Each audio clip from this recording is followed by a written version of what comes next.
Hey everybody, welcome back to Nightshift Forge. I'm Michael Ringel. And over the past couple weeks, I've actually been selling decently well at my markets and festivals that I've been going to and haven't been able to actually do a lot of restocking. Now, this is a problem, and I kind of have to use this whole week to kind of just get back to a good baseline of stock. Like, I'm out of a lot of things. No triangle bells, no bottle openers. I have like 6 cross necklaces yet, and I had like 70 of those at the beginning of the season. It's been crazy. But anyways, so today I actually want to do a batch of triangle bells while telling you guys the story about how Nightshift Forge actually came to be. So if you'll follow with me, let's have a nice batch and chat, and let's get the fire going and get started. All right, so Nightshift Forge really got its start when my first daughter was born back in 2022, August of 2022. That was a huge change in my life, as I had never had a kid before.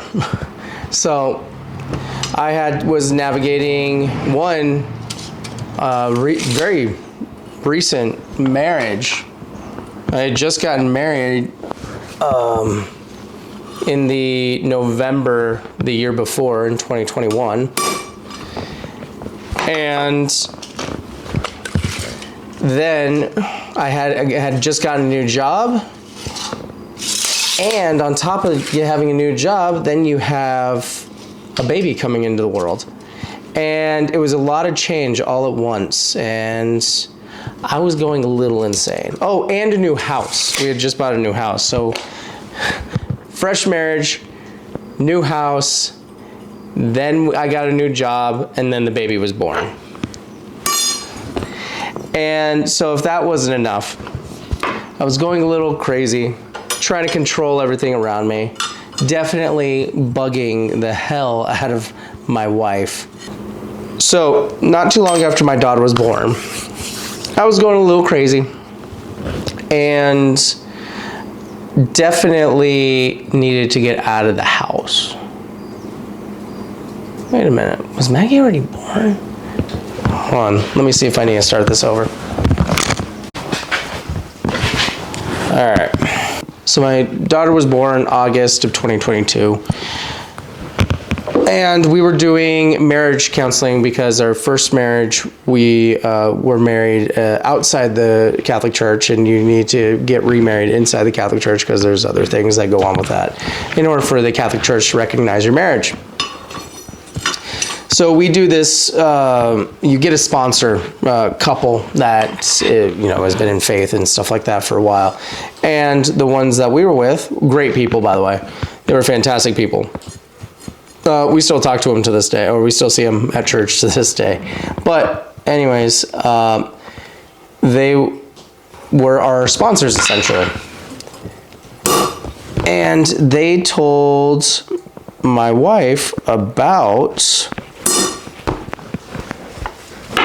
a blacksmith shop that was in town that actually allowed people, well, I actually didn't realize, I just thought they did demos. And I thought I'd get a good idea of, if it was something I want to pursue and stuff like that. But I went. Now, but before I get to the next part, let's fire up the forge.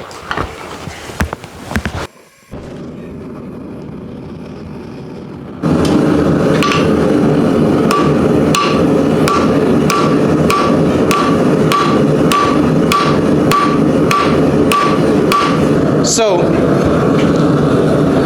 baby's born. We've done all this marriage preparation stuff for getting married in the church. Find out about the blacksmith shop. I kind of put it out of my mind for a few weeks. Then the baby's born, my beautiful little girl. And I'm driving my wife absolutely crazy, trying to just control everything. I'm getting in her way. I'm stressing her out. And she says, you need a hobby this Sunday after we go to church. Get your butt over to the blacksmith shop and just hang out and see if you like it, if it's something you want to do. A worst case scenario, well, what I didn't know about this blacksmith shop is that it's run by the Historic Society.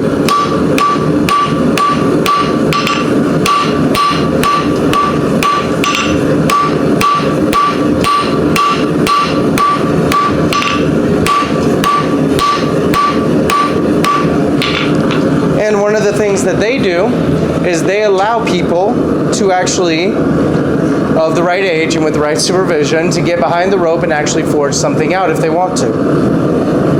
I wanted to. I was in there, it wasn't busy, and they allowed me to forge my first item, a leaf.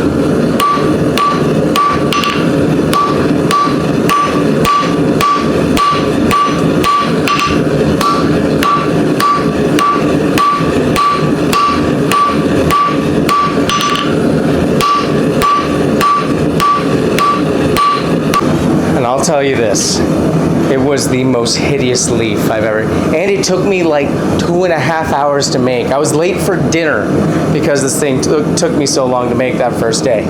This is it. This isn't a leaf. This is some type of amalgamation of just beaten steel. And I love it because it's my first one. First thing I ever made, I made sure to keep it. I loved heating up steel and just pounding away at it and figuring it out. And of course, the first thing that most people want to make, and well, that I've met, is they want to make a knife. So that's what I attempted to do. In reality, though, it wasn't really a knife. But we'll get there.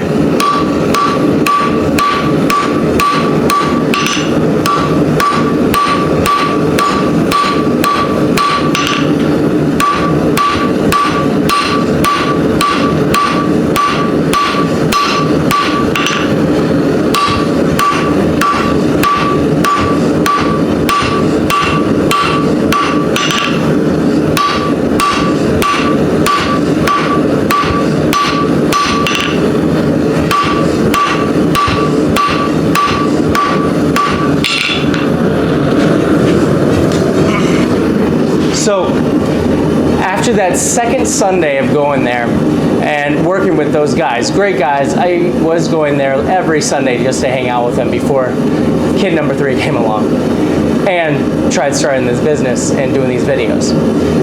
But before then, I got hooked. After that second Sunday, I come home to my wife and I ask her very nicely, can I please have a forge? And she goes, yeah, you can. So with her big support, and luckily we have a big enough garage to house a lot of this, she allowed me to buy a forge and an anvil. And my first anvil was a Vivor anvil. I think it was a 135-pound anvil. Honestly, great piece. I actually probably would still be using it had I not found this one from a friend. But I bought it, and it was going to take 6 whole weeks to get here. I think the forge got here before the anvil did.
So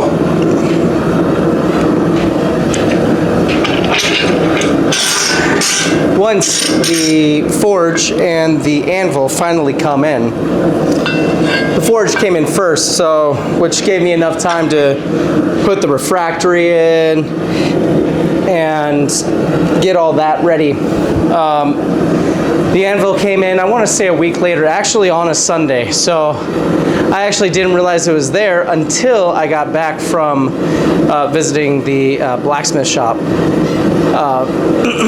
And then I came over here, found the anvil, immediately took it out and took out my forge and began playing with it. And I made what I thought at the time was a knife. Now I realize it was at best a small little letter opener. It was made of mild steel. I knocked it out. And in fact, let me see if I can find it. All right, so I was able to find it. Here is it. Here it is. First knife. Now, well, first knife-shaped thing. I did attempt to quench it in vegetable oil of all things, and it did not harden. I looked it up, realized that this is mild steel, and it wasn't going to harden much anyways, especially not in olive oil. So I decided to go on Amazon because that was all I knew back then, and I looked up high carbon steel. Found some 1095 bars that were, I don't know, I think about a foot. All of them were a foot long, and I got to work once that came in. And then I asked around and found out automatic transmission fluid is a fantastic oil quencher, especially for 1095. So I got that too, about 50 bucks for like a gallon or two or something like that. I can't remember exactly what it was back then. And I made my actual first knife. And let me go get that one. And this guy is my actual first knife. Not great. I don't even think I hammered in the bevel. I must have though, but I can't remember too well. I mean, it got decently sharp. I think I used a bench grinder to actually get the bevels in. But as far as it goes, I mean, it got hard. It's an actual knife. And again, I'm just getting more and more hooked. Years go by, well, not even that, actually. Is there anything else? Oh, yeah, I started tooling up. And that was the fun part. That's when everything got so much better. I kept getting more tools as I progressed.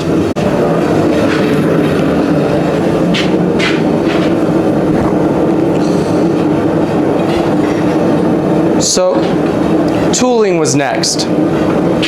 And this was before I had a proper appreciation of the actual types of tools I would need.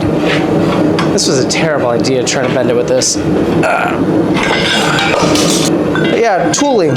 So I thought I was going to want to make knives the whole time. And there's probably a version of me that could have done that. But what I came to find out about knives, they take a long time to make. So,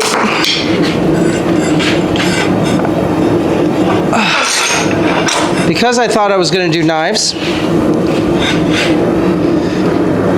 I knew that I was going to have to get some type of grinder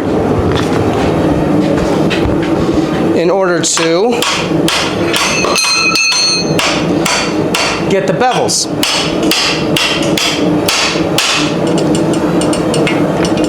Made sense to me.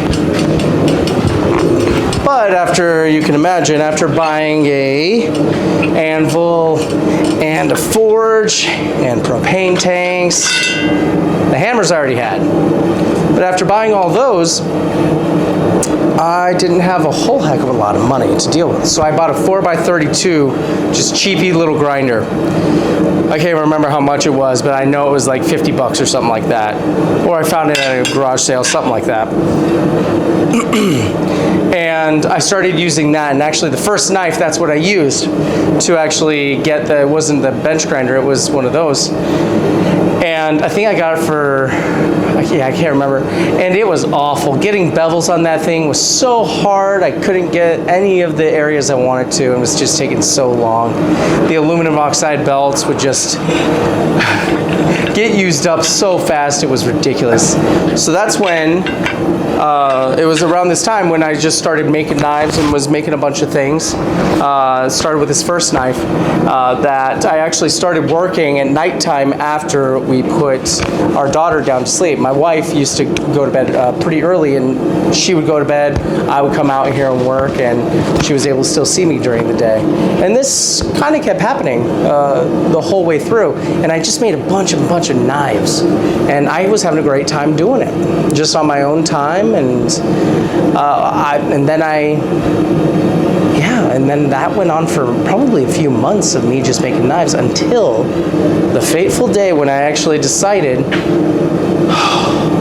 to make my first Damascus. And oh boy, I'll tell you what, that was insane.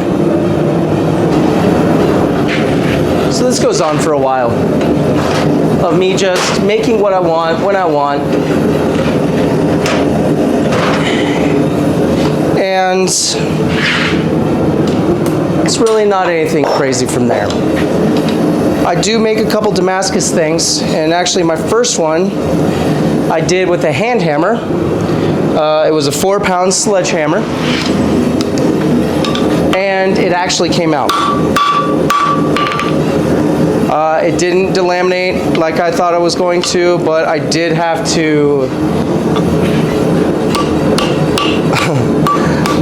to grind away a lot of stuff that didn't work out. But it worked. And I was thrilled.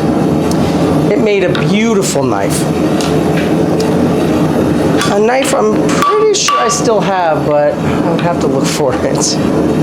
Actually, no, that first, yeah, I still have that first knife anyways.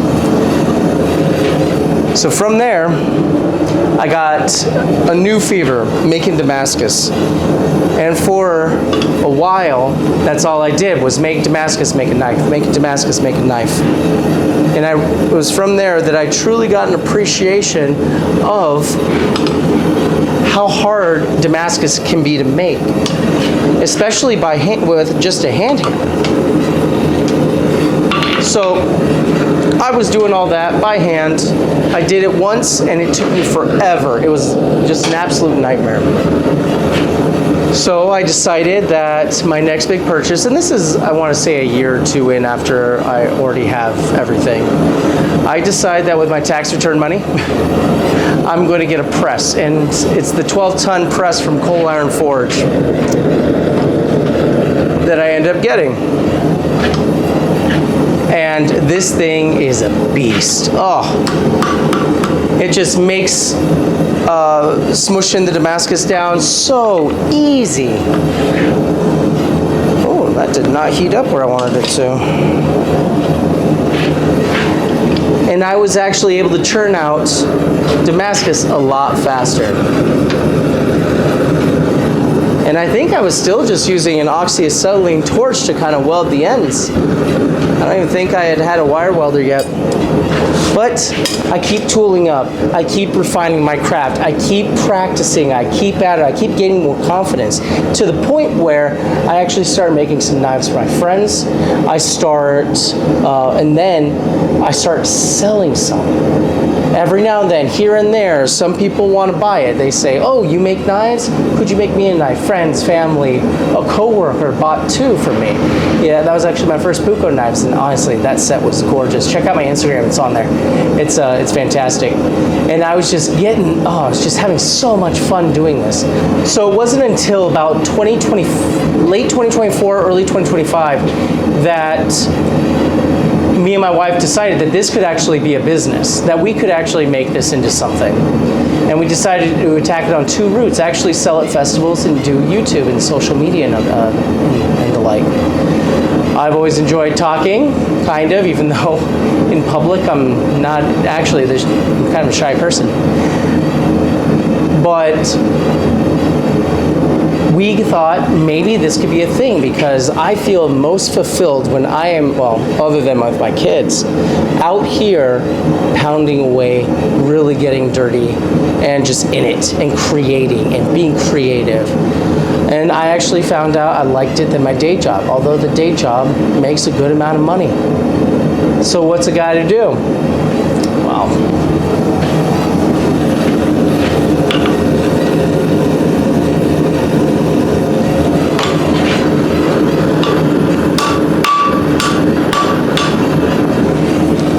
so my wife, being as lovely as she is, and basically my biggest cheerleader, said, you know what, you love this so much, you love blacksmithing so much, try it. And I was like, and I was the naysayer. I was the one, I don't know if I'm ready, I don't know if it's time, I don't know if I can do it. And she goes, and she tells me, well, it's worth trying. If you love it so much and you would like this to be, you know, eventually your full-time job, go for it. And so, in 2025, we bought a camera. I think we bought a camera, a mic, and we started getting a website ready to start selling things online, which is actually just coming up online, so feel free to check that out. The link will be in the bio. But she believed in me enough to tell me, go for it. And I'm so happy she did. So that first year was really hard. So I think our first video was in May of 2025, and oh boy, did it suck. Actually, the production for the one that we wanted to do was actually going to be a challenge video of seeing how long it was going to take me to make 100 leaves.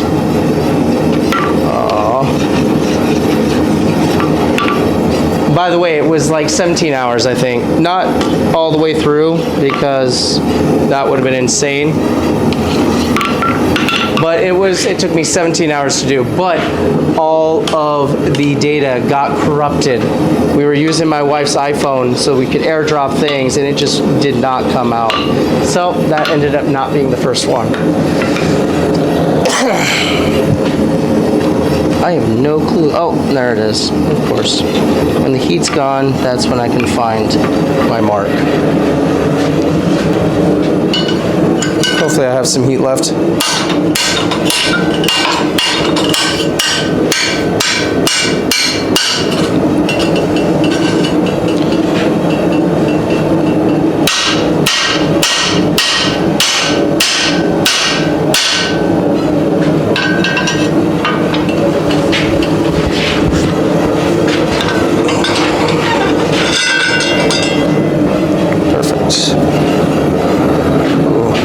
Close those up a bit more.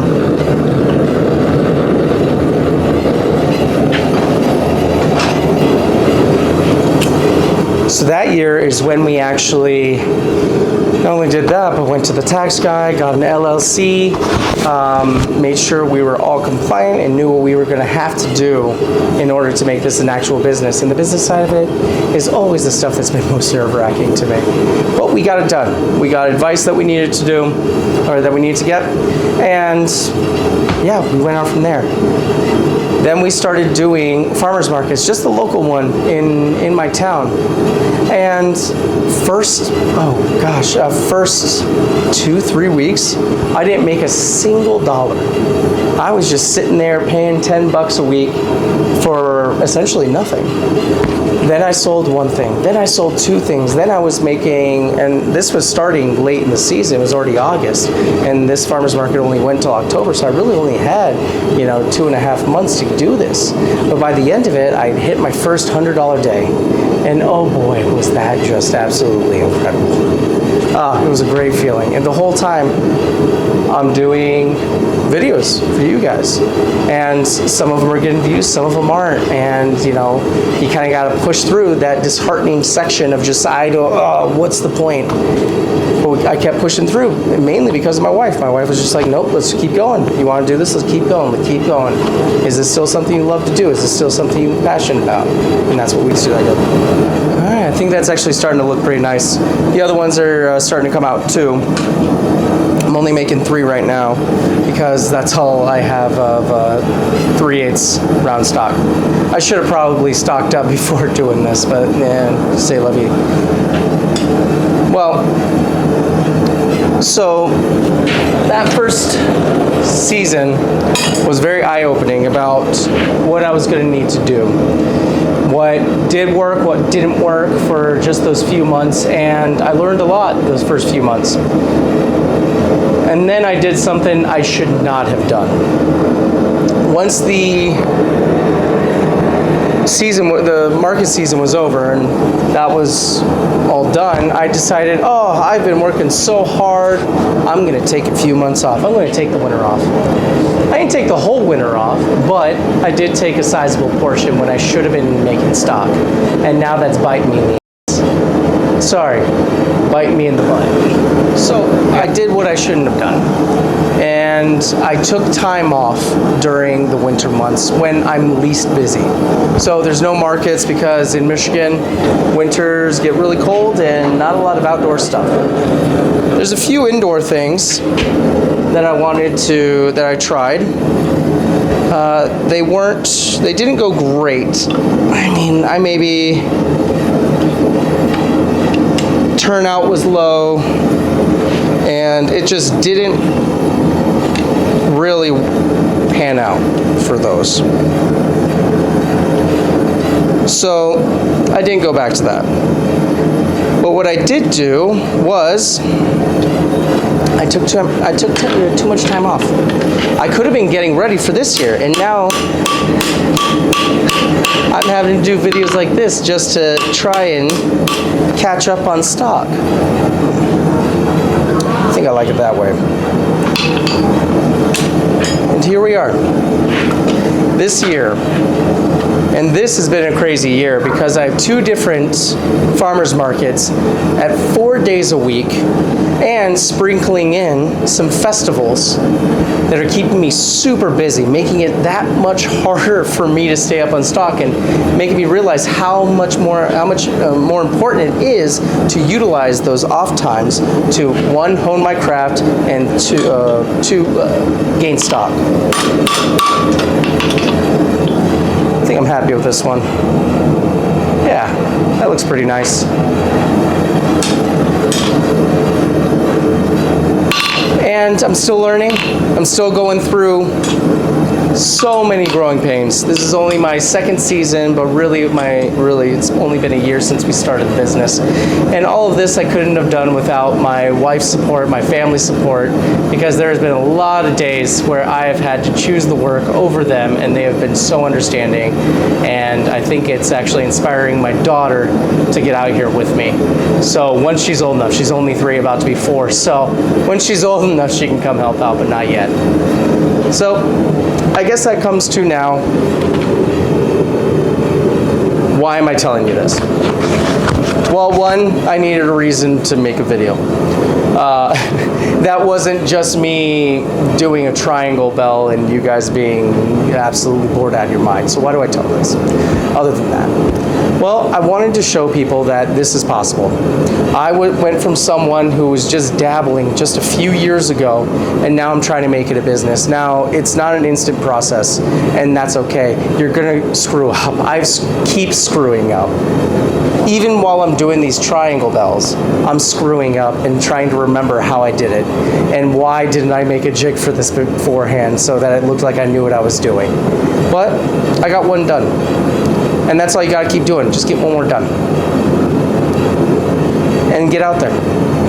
go to the markets, just get in somewhere so that you can start learning the process, learning the business, learning what your local connections are. And honestly, I'm having a blast. I'm having a blast figuring it out, even though it's stressful at times. And there are times I get maybe 2 hours of sleep because I got to finish up product before going to a market the next day and dealing custom orders before it's due the very next day. So it's worth it though, if you got the bug, if it's got you. If you want to be a maker, a blacksmith, craftsman, whatever, it's worth it if you push through. So thanks so much for joining me for this. I hope it wasn't too boring. If you guys like this type of content and want me to do more of it, maybe a once a month thing, let me know. I guess I'll tell by the views. And maybe this is the only one, but at least my origin story's out there. And, thanks for stopping by Nightshift Forge. God bless.